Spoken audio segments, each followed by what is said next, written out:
That provides lodging, meals, and other services for travelers, tourists, or guests. A condominium or condo is a type of residential property where a person owns individual unit within a larger building or community but common areas like hallways, elevator, pools, garden, and parking spaces. A motel is a sort of motor hotel is a type of lodging design. Primarily, motorist motel usually have rooms arranged in a singular or low-ridge building with the parking spaces directly outside of the room.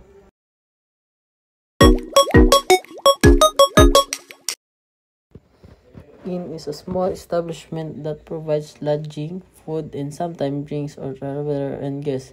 Historically, inns were built along trade routes, giving travelers offering them a place to sleep. Apartment is a type of housing unit that is part of a larger building where multiple families or individuals live in separate units under one roof.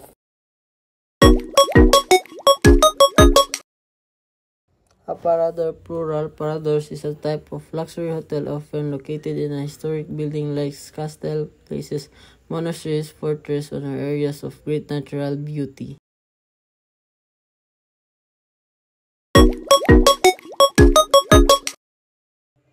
A pension is a small family-run guest house or boarding house that offers lodging and meals, usually a lower price than hotels.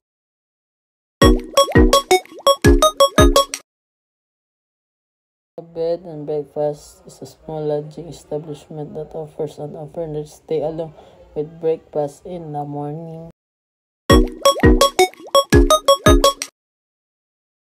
Hostel is a budget-friendly type of accommodation where guests rent a bed rather than a whole room.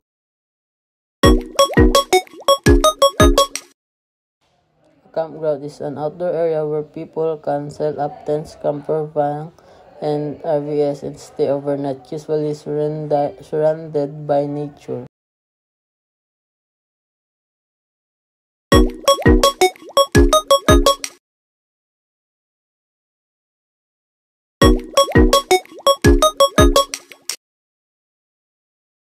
A private home is a type of accommodation where travelers stay in house personal house or property instead of a hotel